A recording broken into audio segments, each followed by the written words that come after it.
Hi, everybody. This is True Crime with Tiff Klein. I am back after a 2-week hiatus. The last episode I did was about the memory of Libby and Abby from the Delphi case. Featuring my friend Aspen. And I took some time off because I've been studying to pass a state exam. And I had to put my podcast aside for a little bit, but I am back. Not the way I would like to be, but a way that I feel like I have to be. I am from the Northeast PA area, the Scranton Wilkes-Barre territory, and there's something happening right now that is very important, very heartbreaking and devastating. And my goal is to be as ethical and responsible as possible while telling you this information. As you know, I've been to CrimeCon. I'm a volunteer at the Gabby Petito Foundation, and it changes your way of how you view, quote, true crime. And you start to empathize with the victims' families, and you realize that it's not about seeing them on TV or it being entertainment. It's not. I put up a post last night that talked about why I love CrimeCon. So I'm going to start off with that before I move into the case about LaLa Clark of Wilkes-Barre, aka LaLa, because that's the main focus this evening. So last night, I've had some people ask me recently, like, why do you love CrimeCon? And that it has this stigma that they think we dress up and go to these conventions for crime and sensationalize it and make it entertainment. But it's not that. And those who go know what I mean. So what do I love most about CrimeCon? Well, it's the fact that it isn't a convention at all. It's an educational advocacy conference. There are no costumes or paywalls for photos. There is real connection. I met nearly every speaker or guest just by crossing paths with them in the lounge and in the resort, sitting outside by the campfire. And they were happy to engage with us, take photos with us, have deep, meaningful conversations with us. This is about meeting guest speakers at the heart of the movement and standing with victims' families who are fighting for justice. It's a weekend that forces you to check your perspective. Beyond the networking, the experience is a sobering reminder to avoid the, quote, entertainment trap of true crime. It teaches us to prioritize the dignity of victims over sensationalized theories and to support the foundations doing the hard work. The true power lies in the presence of the families, foundations, and advocates. And seeing booths dedicated to missing loved ones and hearing from those left behind, it changes you. It shifts, quote, true crime from entertainment to reality. It teaches us to stop sensationalizing trauma, to quit the unethical rants and false accusations, and to remember that these are real lives. They are not TV scripts. If you've tuned into my podcast before, you would know that I don't talk much about these victims, perpetrators, abusers, unalivers, or dive into the minds of serial killers. That's not what my podcast is about, because now I have a different perspective. After diving into the Gabby Petito story and being able to relate to it a lot, and meeting their families and being a volunteer for the foundation and sponsoring events, I have learned to stop putting my, quote, theories out there or my opinions on shit I don't know anything about, things that I'm not educated about. If I wasn't there or if I haven't talked to the families themselves, I'm not going to give my perspective of what could, what should, what was, what had. No. That's not ethical. That's not responsible. So again, if you've tuned in, you know that I don't talk about that, false information as much as I can. I try my best to give facts, to show compassion, and to focus on the victims and their families, to educate about who the victim was and what they contributed to the world. I try my best, guys, to be as ethical and responsible as possible, but I get to reunite with my true crime compassionate community in Vegas this May. And once again, I will be taking flyers of missing persons from this area. If you'd like to email me them, it's truecrime.tiffklein@gmail.com. There is a big wall that they hang missing persons flyers up, or you could write on a Post-it in their names. I didn't get to bring any flyers last year, so I wrote some names on some Post-its like Felicia Thomas of Sweet Valley. And a few others. So if there's anybody you want me to hang on the wall, it will be in Caesar's Palace in Vegas at CrimeCon in May. Just email it to me at truecrimetiffklein@gmail.com. So that I wanted to give you a preface of my podcast if you've never listened before. And because tonight I'm talking about LaLa Clark, I wanted to just give you some information on what I talk about. And I try to make it more about the victim and the families and shine some light on their contribution to the world. So I decided I was going to do a podcast tonight after everything that's been happening the past 2 days. And I watched a lot of footage from the news and watched the families speak for themselves and had a few different perspectives and a few different people telling their truth. And I've been able to connect all the pieces of what, where, and when, but we still need to find the who and why. This story is devastating. I've been following this since January 17th, 2026, when she went missing, and I live about 10 minutes away from where she resided. So when I saw that come across my Facebook that day, I immediately contacted Missing in America Network and found out who LaLa's guardian was, contacted her on Facebook, and put her in touch with that network. And she submitted the information to get a flyer made for Missing in America Network. And it was published and posted. And I also had the Gabby Petito Foundation's site, Gabby Find the Missing, post the info of LaLa as well. And there was some traction on the case and on LaLa, but there wasn't enough. And that's why we're talking about it tonight, because Wilkes-Barre is up in arms today, which I fully support and fully understand where this is coming from the community, from the families. And because, like I said, I try to be as ethical and responsible as I can, I didn't want to make this podcast until I researched. So I took about 8 pages of notes and compiled them. And my podcast tonight's not going to be so, I don't want to say scripted because I don't write scripts, but I try to follow a timeline. And I wrote these by hand, mind you, 8 pages. And I took as much information as I could right from the families, posts, videos, what have you. I wanted to get the facts right, and I wanted to get it from the family before I made this. So we all know gossiping and coming up with theories and making false accusations only hurt the victim and their families. It doesn't help the investigation. In fact, it can make it a lot worse. So let's not do that anymore. Let's not put out false accusations and put out uneducated hypothesis. And let's not put out information that you don't have both sides of. Now, I try to keep my opinion out of it. I'm not going to tell you who I think is involved or what I think. I'm going to tell you what I have heard the family say, what I have read the family that had posted. And I'm not here to persuade anybody. I'm not here to accuse anybody. I'm not an investigator. I'm just trying to bring LaLa's case to light and to shine more on it so she gets the justice she deserves, because the case was not given the time it deserved. And it's my duty to bring you the information in an ethical manner. So, there's a lot of information that cannot be released to the public because it isn't an active investigation. And I talked to LaLa's biological grandma, Sabrina. I've talked to her friend, and her friend had told me that personally. I don't know a lot of the information. So again, I'm going to give you what I do know and what I could at least verify from the family and tell you a little more about LaLa, a little bit more about what happened, and piece it together, because I know a lot of you are very confused. And I'm going to do my best. After this is posted, it will be on Apple, iHeart, Spotify, YouTube. And again, because I live in the Wilkes-Barre area, this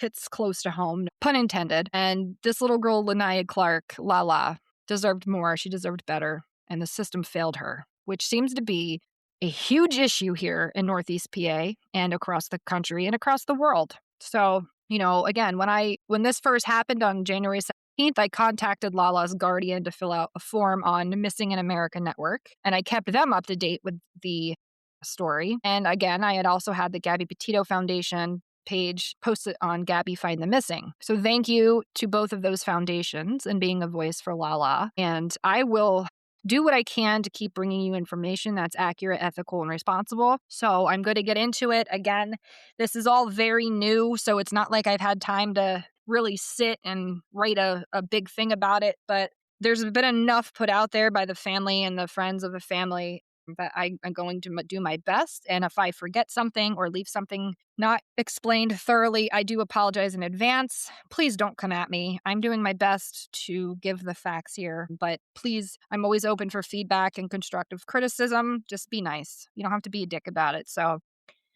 without further ado, Flanaya LaLa Clark left her residence on January 17th, 2026. It was in the morning, and she was most likely headed to the corner store. She was going down because she had gotten some money from helping her grandma, and she just went for a stroll. So before I get into where she was found, she did not have a phone on her. There were no confirmed sightings that morning, no confirmed video footage, no confirmed direct communication, all from the time LaLa left that morning. The only communication that existed came from the aunt's son on Snapchat, and it was sent to a friend. That was brought up to the police. But before I get into all that, her adoptive parents, Amira and Antoine, adopted LaLa 8 years ago, and she was loved, and she was cherished, and she had energy. And she had a spark, and everybody around her loved her. From everything I've read, she had a spunky personality. She was hard of hearing, but that didn't stop her from being an angelic, fun, firecracker in the family. So, on January 17th, her mom reported her missing. That was a Saturday. January 17th, 2026 was a Saturday. Her mom, the adoptive mom, called on Monday, the 19th, to see if there was any updates, to see if there was a detective on the case, and one wasn't assigned yet. And she didn't get in touch with a detective until that Thursday. So she went Saturday, Sunday, Monday, Tuesday, Wednesday, Thursday with no contact from a police department or a detective. And when she finally did talk to one, they said that they were out all week due to sickness and the case was not worked on. So let me rephrase that. From Saturday to Thursday, nothing was being done on a reported 14-year-old missing girl. They shrugged it off as a runaway when it did get some movement. And she went missing on a Saturday, and they didn't hear from the police until Thursday. I am going to interject here because I have a similar story because I live in this county that LaLa lived in. I have a PFA against my recent ex, and I won't name names, but I had to contact the police about a month ago because I'm being stalked on my Facebook and TikTok stories, and not only by him, but by his neighbor. And because my PFA says no online stalking from the judge, the cops decided they weren't going to take it seriously. So I reached out to the sergeant who was on my case originally, and he is on leave. Now, this isn't in the jurisdiction of Wilkes-Barre. This is another police department in a different town, close to Wilkes-Barre, but not in.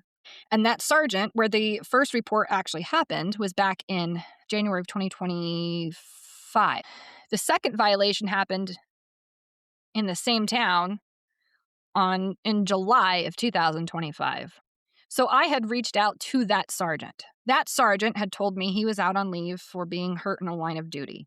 But he told me to go to that police department and make a report. So I did. And the two young cops, you could tell they're not very experienced with this. They didn't really know what to do because it's an online thing, which to me is stalking. That's when I'm not friends with someone and I don't have any contact with them and I did everything I could to stay away from them and they're watching what I'm doing. Yeah, that's stalking. So the cops took my report and I didn't get a follow-up. And this will all come together, I promise. And Saturday came, nothing. Sunday came, nothing. Okay, I didn't think I would. Monday comes, nothing. Then I call the police department of the jurisdiction I live in, nothing. I reach out to another jurisdiction, nothing. I was just contacting every police department just to get a response. So that goes Friday, Saturday, Sunday, Monday. That's 4 days now from a violation of a PFA. Stay with me here. Nothing. So I decided to email one chief or sergeant from each jurisdiction. And I put it on one big email. I also included 2 DAs, which one is included that's working on this case for LaLa. Ignored. Emails, ignored.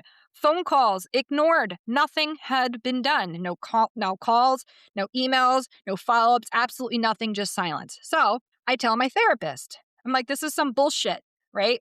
So he goes, keep calling, keep calling. It was probably not until about Wednesday or Thursday that I got a phone call from my town police department, and they called exactly at 4 o'clock when they closed. And when I went to call them right back, no answer. So they responded, but they did it in a way where they didn't have to deal with it. So they can put it on the report that they followed up. Bullshit. No, they didn't, because I still didn't get to talk to anybody. So I'm livid at this point. And, sometimes you just have to go to Facebook and post your shit. And people are like, don't air out your dirty laundry. Don't tell people your business. Don't tell people you're going through this. No bullshit on that. Because I'm not going to sit silent to make other people comfortable. Not when I'm a victim. Fuck you. So I posted something about what was going on, and I tagged all the local police departments, the district attorneys, the senator, the governor, the Congress, right?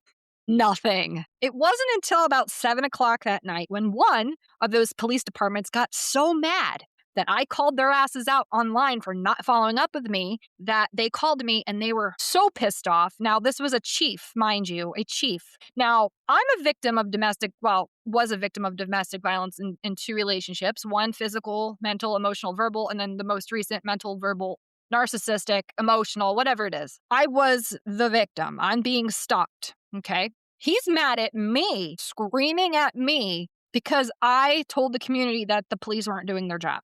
Does this sound familiar?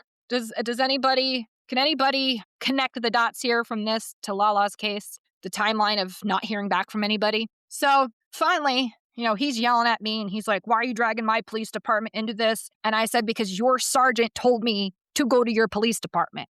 He's like, I wasn't in all weekend, so that's why I didn't call back. But the DA told me that this isn't a violation. I said, I thought you weren't in all weekend and didn't know what was going on. Now, all of a sudden, you're telling me you talked to the DA? Why didn't the DA reach out to me after I called and emailed? Nothing. He's still yelling at me. I'll get on your Facebook and I will embarrass you in the comments. Now, this is a police officer who I'm supposed to feel safe to go to, who's supposed to advocate for me, and is yelling at me. I'm the victim here. So when I said, do you want to play that game? And I was screaming. If I was in person, I probably would have been arrested. I mean, I'm not exaggerating. And I said, do you want to go tit for tat? Because I'll get right back in the comments and show you the screenshots of the emails from the sergeant that works for you, who told me to go to your police department. Well, then he backed down. And this is why, and I kept telling him, this is why people end up dead. Police do not take abuse, domestic violence, missing people, anything in that genre seriously. But if it was their sister, their brother, their aunt, their grandma, their mom, you better bet your damn horses that they're going to be at the racetrack making sure that their information comes in. They're going to be on it. So I'm getting heated a little bit. I'm sorry. I haven't talked about this in a month. So when I saw LaLa's case and how it went that many days with no traction, no contact, no response at all, slipped right through the cracks, it triggered me. And clearly you can hear it in my voice that it still does.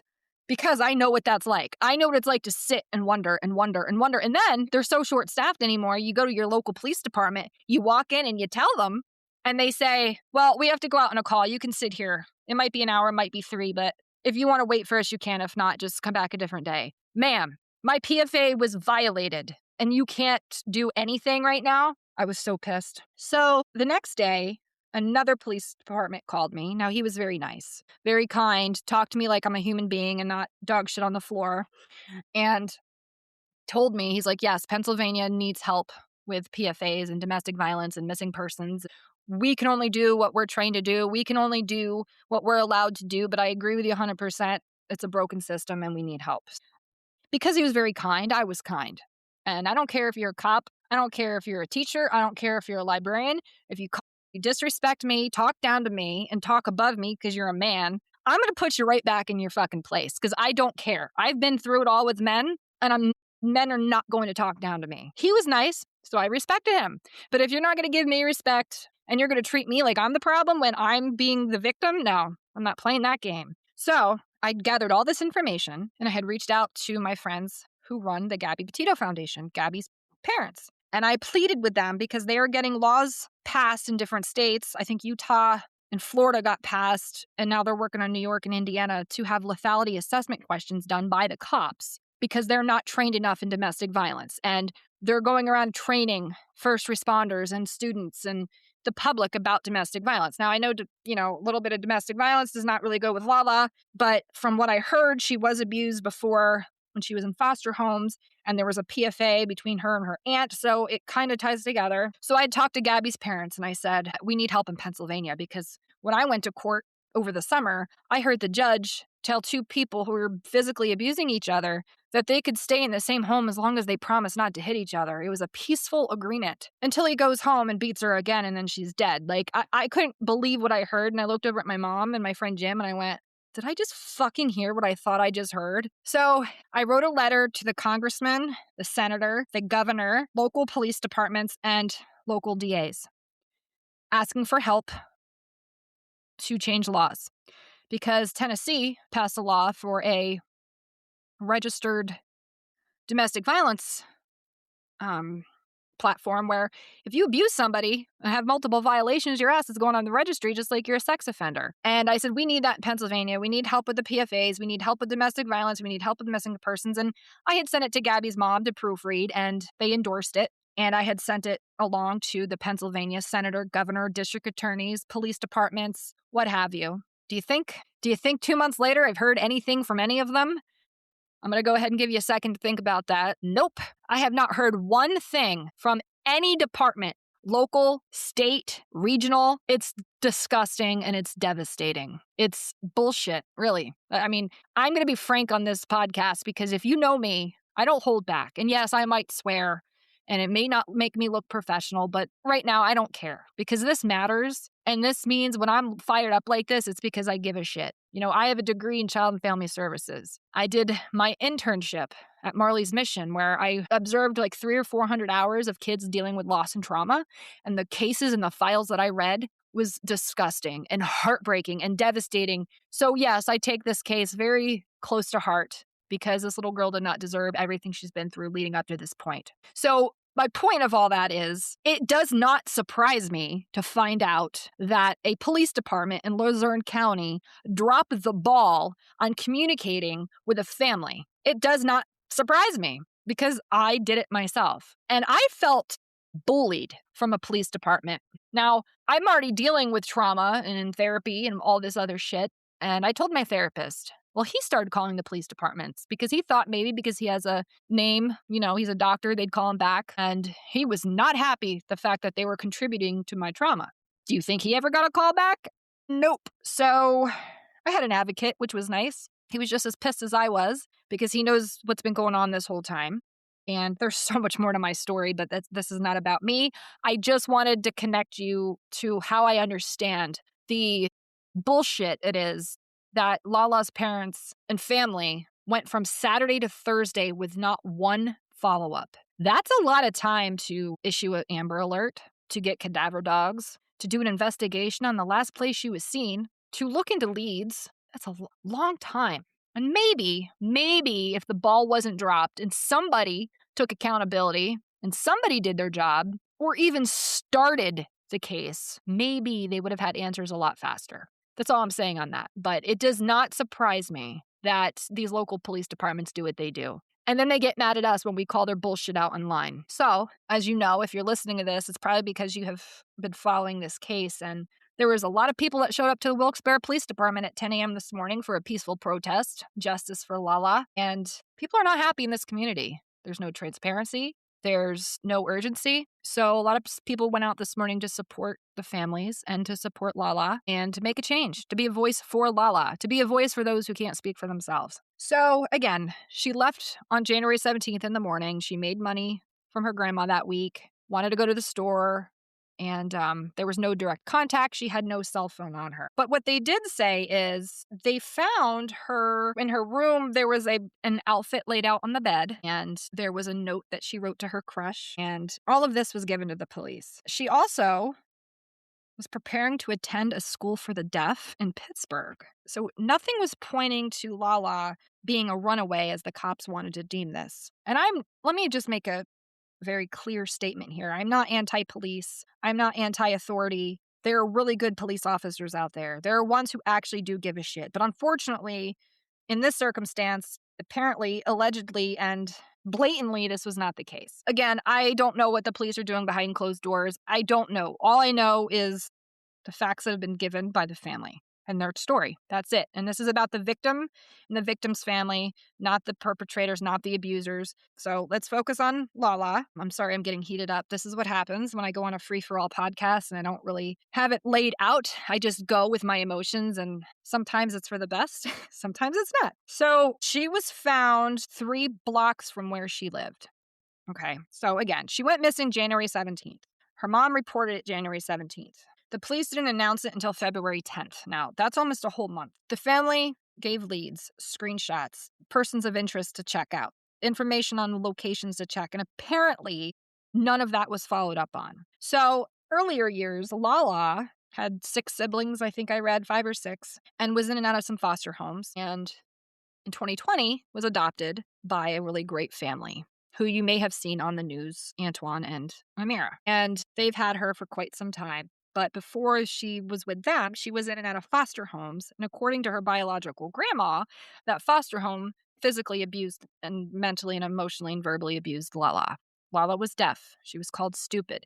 She had bruises all up and down her body. The biological grandmother, Sabrina, had helped other families bring their kids home. And she's devastated because she said that they didn't let her help enough. And she's beating herself up because she said, I helped bring other families together and bring other kids home, and I couldn't do it for my granddaughter. Now, grandparents don't have legal rights. So back when LaLa was in foster care, the grandma said she wanted LaLa, but they wouldn't give her to her. But what I heard from the adoptive parents said their friend that's been advocating for them, Can Lowe, today said that the biological grandma had an opportunity to take LaLa and she didn't. So there's some contradictory going on in that. Again, I'm just giving you what I watched the adoptive mom's friend say and what the biological grandma said. This is straight from their mouths. So the biological grandma wanted LaLa and they wouldn't give him to her. And the adoptive parents advocate said that she had the opportunity and she didn't take her. So I don't know what was going on that, but that's the information given. There was a time back in October of 2025 where LaLa did run away for a few days, and she ran to her aunt's house, who she's not allowed to be around because there's a PFA between LaLa and her aunt, Bobby Joe. So I don't know why, if there was a PFA, I don't know the reasoning behind that. I don't have that information, so maybe that will come out later. So don't ask me. I don't have that information. I just know there was a PFA, and LaLa wasn't supposed to have any contact with the biological family. But she ran to her aunt, and her adoptive family stood out in the rain in Wilkes-Barre City for 10 hours wanting to get LaLa from her aunt, and nobody would give them LaLa. So they eventually got her back, and then in January, she goes missing, and this is why the cops kept saying she was a runaway. I wish I knew why there was a PFA, and I feel like that would bring a lot of it together, but again, I don't know. I know a few weeks ago, the police departments posted they were looking for Bobby Joe, and if you had any information to contact them, but I only saw that once or twice. LaLa's biological father, Joey, is deceased, and her biological mom lives in Illinois. Now, when they needed DNA, they got DNA from her mom in Illinois, but couldn't bother to ask Sabrina, her biological grandmother, right here in Wilkes-Barre, for a DNA sample. So that's throwing people for a loop. They didn't check phones. They didn't thoroughly check laptops. They didn't thoroughly investigate the Snapchat discussion that was had the day that she was last heard from. And when the adoptive mother asked the police department why they took so long to get back to her, they said, we don't work weekends. They don't work past 4 o'clock either, do they? So when there was, over the weekend, there were remains found, but they didn't confirm it was LaLa. But it matched up to the description. And unfortunately, yesterday they confirmed that those remains are LaLa. And they did an autopsy. It was inconclusive. And she was found on the same street she was last seen on, near a garage, face down and naked. I'm going to say that again. She was found in the last place that she was seen. Sorry, New Alexander Street. I drew a blank, I'm sorry. And that was the last area she was seen. They found her laying down, face down, and naked. Now, I don't know how long she was laying there. I know we had some snowfalls, and I had asked somebody very close to Sabrina, the biological grandma. I asked someone that is friends with her, if she was there the whole time or if they think she was placed there recently. But I do know that she wasn't recognizable by her face, and I think maybe because, with decomposition, when blood settles, it could have done something, or maybe she was abused physically in the face. I don't know, but I know they really couldn't identify her from that. And the investigators won't tell the family how long she may have been outside. So it could have been the whole entire time. It could have been a day. It could have been a week. Clearly, it's a homicide. What they think of is right now, and foul play is involved. And what's sad is the street that LaLa is found on is near somebody who is on Meghans Law. And the adoptive family had given that information to the police department. Apparently, his name is Jamal Hernandez. Now, I don't know I don't want to accuse somebody. I'm just saying that's the information that was put out in the public. He was registered on December 14th, 2011, and it was updated last on January 18th, 2026, the day after LaLa went missing. Not only did he live on that street, he was friends with LaLa's aunt, who's not supposed to have contact with LaLa.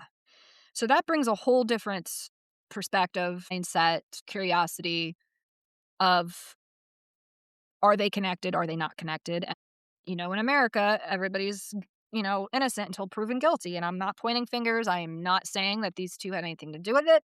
I'm not saying they didn't. I am just giving you the information that is out on the internet, and posted by LaLa's adoptive family. They had posted pictures of the aunt in a story saying she wasn't going to cooperate with the police if they didn't give her a translation. And it was very hard to understand with broken English. But that's what I got from it. And then they put out Jamal's sex offender photo and information. And they said they had submitted that to the police and it wasn't investigated. And they said that the aunt wasn't investigated. And when they finally did say, they said they couldn't get a hold of her. And then when they did, she didn't want to communicate. Now, if you were an aunt of a child that went missing, wouldn't you want to help in any way you can? And the fact that she is a PFA against her, I wish that piece of information, unless I missed it somewhere, I wish it would come out on why, specifically the aunt. But I know LaLa and siblings were taken away from her biological parents because of drugs and domestic violence. And the mom lost rights to all the kids, and they weren't allowed to have contact with the biological family. Now, this is going back like years ago. So I don't know what the full situation with the aunt is, unfortunately. This is just all I found. And again, she's friends with the guy registered on Meghans Law and friends with that guy's girlfriend. And they verified this through photos on Facebook of them hanging out. So LaLa goes missing on January 17th. This guy's sex registry is updated the day after LaLa goes missing. He's friends, and so is his girlfriend, with LaLa's aunt, who's not supposed to have contact with her. He's residing on New Alexander Street, and this is all public information because he's in the sex registry, so I'm not telling somebody's information or whereabouts. And she's found nearby, naked, face down on that street. I mean, you can put the clues together. You can come up with your own hypothesis. You can form your own educated opinion and guess, but don't make up rumors and don't falsely accuse somebody of something they didn't do. Just because the guy is a sex offender and lives on that street does not mean he did it. Doesn't mean he knew about it. It's coincidental, and there's some circumstantial evidence here. Just because he's friends with her aunt and she's friends with him and the girlfriend doesn't mean the aunt had anything to do with it. Doesn't mean she did. Doesn't mean she didn't. It's all speculative. And it could have been a random person. It could have been anybody. Again, it's not been investigated enough, and I'm not here to spread rumors or light a fire of speculation. I'm just trying to explain to you that without all the facts, you can't just go around accusing people, pointing fingers and blaming, because it can destroy lives. It can destroy families. And the only reason why I said the names is because it's public. It's on Facebook. It's on Meghans Law. It's photos and information that LaLa's parents have posted. And it's not violating anybody. I'm just bringing up names of people that may have known or been around LaLa or maybe knew where she was last seen. I don't know. So the advocate of LaLa's family, you may have seen her posting. Her name's Can Lowe. She started a Facebook group called Help Find Lanaya LaLa Clark. And she was being a voice for the family because it was just too hard for them. And she had added me and reached out, and I was sharing everything I could. And they did a hell of a job because I saw it constantly on TikTok. I mean, they did a lot. And that's what, they did so much, but they can only do so much. And if the police would have stepped in immediately or at least a day or two later, maybe we wouldn't be at this point. Again, I don't work at the police department. I don't know exactly everything that happened. And the biological grandmother, Sabrina, was very upset today at the police department where everybody gathered and, just wanted the respect to be told what happened to LaLa. They said that the Wilkes-Barre police or the DA, neither of them came to their residence to tell the family that it was confirmed. They found out through the coroner. And that's pretty sad. That's their story on it. But my condolences go out to the family and friends of LaLa, no matter what side of the family they're on. It's horrible all the way around. And this is not, like the advocate Can said, this is not about if she was fostered or adopted. It's not about her if she was a runaway or not. At the end of the day, it's the fact that a 14-year-old went missing and the ball was dropped. There wasn't enough urgency. There wasn't enough investigation. And there shouldn't have been a delay from Saturday to Thursday. That should not have happened. And I think that's where everybody is up in arms. I think that's where people are so mad and so pissed off because there was no cadaver dogs, there was no Amber Alert, there was no thorough investigations. They allegedly didn't go to the locations that she was last seen and didn't look into the aunt with a PFA. I mean, again, this is all what I've heard. I don't have the facts on this. This is what the facts are coming out of the family's mouth. Now, again, the adoptive moms living in Illinois, they got her DNA, but didn't bother to ask the local grandma here in Wilkes-Barre. That's baffling. And I don't know why she was on that street, but apparently that street with the corner store she was going to is on the path to the store. So that street was on the path to where they think she was going with her money. And she could have stopped. Maybe she saw her aunt. I don't know. It's speculative, and I don't want to say what I think or she may have because that just starts rumors. But it's a possibility, right? There's always a possibility she saw her aunt, stopped by, and something happened between that time frame. If the cops didn't go to the place they were told to and look into the person who had a PFA, I mean, wouldn't that be the first place you would start? I'm not a mom, but I'm not stupid. It's just common sense. And the fact that they just kept pushing it off as a runaway they do that a lot. And I'm not saying just Luzerne County Police. I'm talking across the world because they don't want to take the time to thoroughly investigate or quote waste time, or they don't have the man hours, or I'm sorry, what did I say earlier? They don't work weekends, and mine don't work after 4:00. Even my therapist goes, "Why is nobody answering the police department phones?" And I said, "Oh, because they don't work past 4:00. And he literally laughed. He's like, "Are you fucking kidding me?" And I'm like, "No, honestly, that's so I know that this 99% happened because it happened to me." And God, I get so fucking fired up over it. They said that LaLa, everybody that knew her loved her, and she just had this spirit and a light. And something that stuck out that Can said today was, today it's LaLa, but tomorrow can be your child. Today it's LaLa, and tomorrow can be your child. So they're not down there just for LaLa. They're down there to be a voice for other kids who are missing still, who will be missing, because we know that it's not going to stop, right? So everybody needs to come together. Everybody needs to be a voice. And that brings me back to something else I saw last night. I want to interject here since it's local. The CASA of Wyoming Valley is looking for volunteers to be a voice for kids from broken and abused and neglected homes. There's about 300 kids in the system that need people to show up to court for them and speak for them. And because I have a degree in child and family services and I worked with kids with loss and trauma to an extent, I applied to be a volunteer. Now, this won't be taking place until September, I think, but I did apply for that last night. Kids need a voice. Kids need help. Help them. Be an advocate. Speak for them. They're helpless, and they need somebody to stand up for them. So I wanted to bring that up. LaLa was found 3 blocks away from her residence, naked, face down, unrecognizable. And again, they don't know for how long she was laying there. Now, we did have some snowfalls, but And a body can stay within 40 degrees without rapidly decomposing. So I don't know if she was under the snow. I don't know if she was placed there recently. I don't have that information, and the family doesn't either. So that's something that I'm sure will come out later in time. We know how the cops and the media keep things to themselves for investigation purposes, because if they leak too much and the suspect acts weird or flees or does something to mess up the case, they stay quiet for certain reasons. There's usually a strategy behind it. So I'm sure that will come out in time, as well as why her aunt had a PFA against her. Well, there was one protecting LaLa from her aunt, and there just wasn't enough pressure. The fact that they kept saying she was a runaway wasted so much time. And if they would have just went to the address that she was last seen, and they never went there apparently. And 3 weeks ago, the adoptive mother, Amira, had contacted the cops with the person of interest with the address that they thought she'd be at, and apparently it wasn't looked into. People are out there saying that the foster parents abused them. People are out there saying that the adoptive family abused LaLa, but I don't find that to be accurate from what I've researched and heard.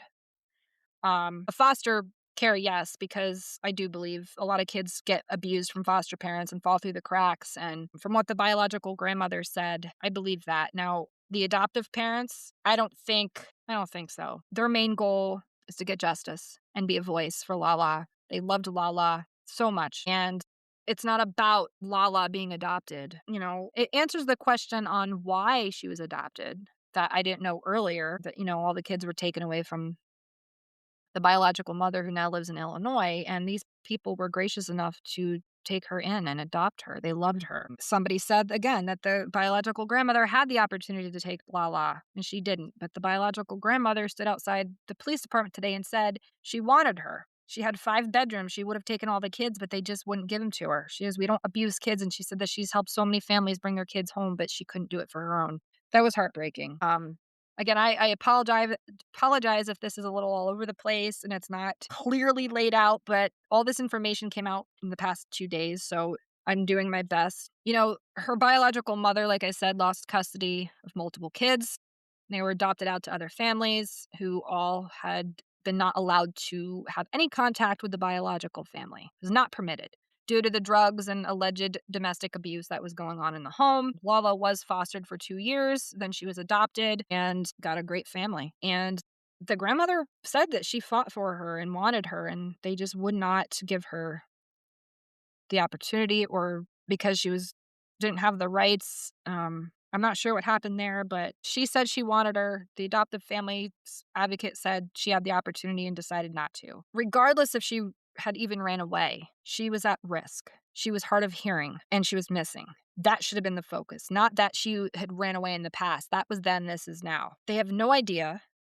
Well, the biological grandma had said that she has no idea what happened or who did it. And the fact that they couldn't identify her broke her heart. I saw that today on a live stream. And obviously it's an investigation, so they're not going to release all the information as much as we want it, guys. I know firsthand from victims' families that you guys have watched on TV, that I personally know, have told me that they keep shit to themselves on purpose, and the media will only release what they want. Please keep that in mind. Think of all the crime cases you've watched your entire life. OJ, John Bonet, Lacey Peterson, Murdoch, Casey Anthony, Delphi. Think of all the stories that, the big ones, right? Like the ones that really got national attention. Think of what's the one thing they have in common? They didn't have all the information given to us, so we're sitting here pulling our hair out, trying to fill in the gaps and the holes, okay? Think of that. Think of what the families feel when they read your stupid comments online and your hurtful opinions and your disgusting comments on shit that you don't know what you're talking about. The siblings that could be reading these posts, the aunts, the uncles, the grandparents, the friends that LaLa went to school with. Think about other people before you say something you don't have anything nice to say or don't have the education to back it up. Just think before you post, and don't fight with each other. Don't be mean to one another. Help LaLa get justice. That's what this is about. This isn't about red, blue, left, right. Keep that shit off the post. I saw a lot of that today. And, people had to go right and blame the president, and on this side, and the president on that side. This is about a local girl who went missing, who the system had failed her since years ago, not just today, up to this point. That's what it's about. It's about her not having the justice she deserved, not getting the investigation that she deserved, about being abused in foster homes, about slipping through the system. Child and youth, we all know Luzerne County. We know they're famous for the shit that goes on in the children and youth departments here. We know that. They need to be investigated. There's so many people that failed this and fail kids every single day. Fail teenagers, fail adults, elderly. It goes on every single day. I hate saying what I'm about to say, but I'm going to say it because that's who I am. I believe things happen for a reason. I believe people are put on this earth to serve a purpose for, if it's 5 years, 15 years, 20 years, 100 years, there's a reason why they're here and then gone. And maybe, look at the changes Gabby Petito made. The domestic violence laws and regulations and schools and first responders training have changed drastically because of what happened. Maybe this was LaLa's purpose. And that's how I get through grief. That's how I make sense of the world of fucked up things that doesn't make sense. And maybe things will change because, one, her family's not backing down. Two, LaLa's face is everywhere. And it takes one person to start a ripple effect, right? So it's horrible. It's horrible, but let's not her die in vain. Let's not let her die in vain.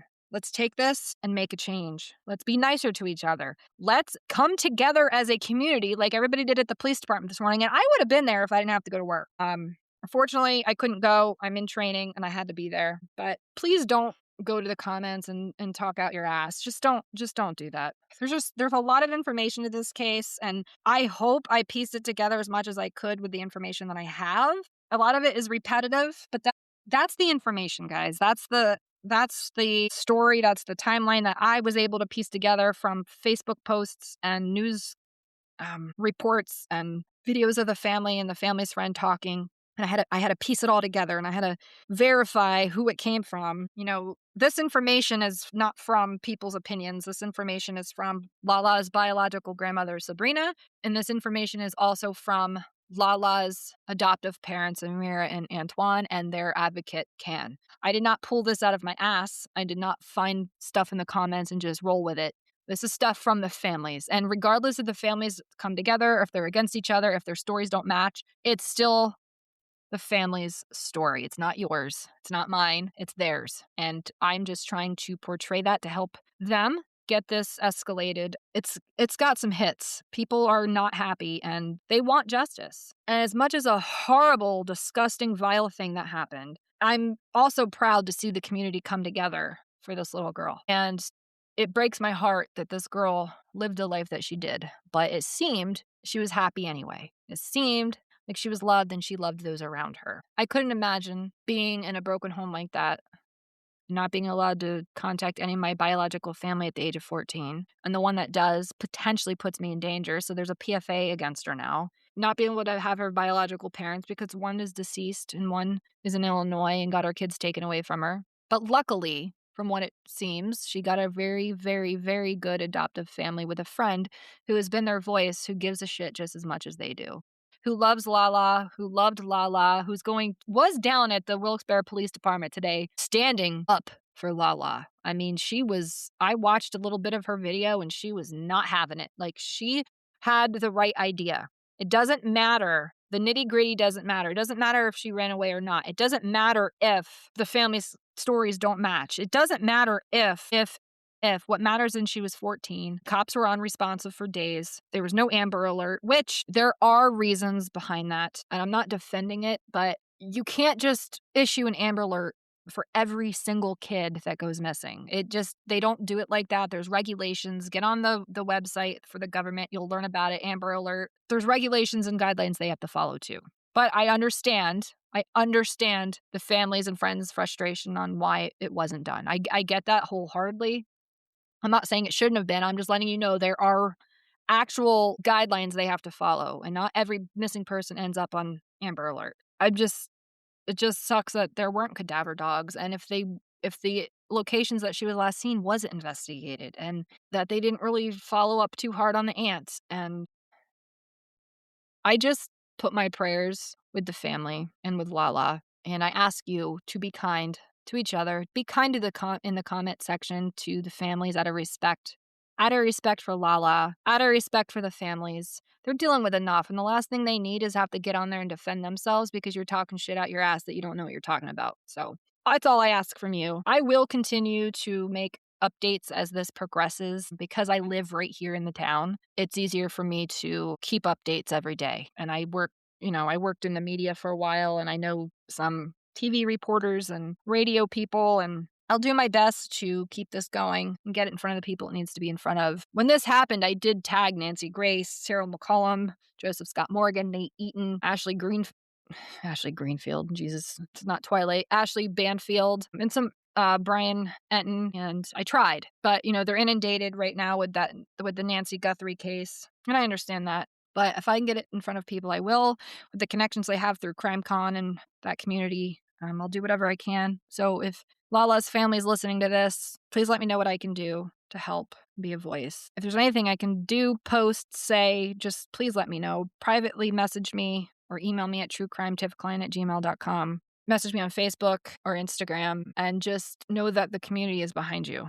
And I think you saw that today. Don't give up. Don't back down. Don't take no for an answer. And that goes for anybody. Do what's right. Be a voice. Help somebody. Because you saying something or doing something could change the world. One person can hear it and it starts a ripple effect. So please send prayers and good thoughts to LaLa and LaLa's family. And let's hope that they get the answers they need sooner than later. Thank you for tuning in. Again, I am so sorry if this is all over the place. I did my absolute best to piece it together and make it make sense because some of the information's missing and I only had so much information. So I know it's a little repetitive, but I think I brought it together pretty well for you to understand. If not, message me and I'll try to clean it up.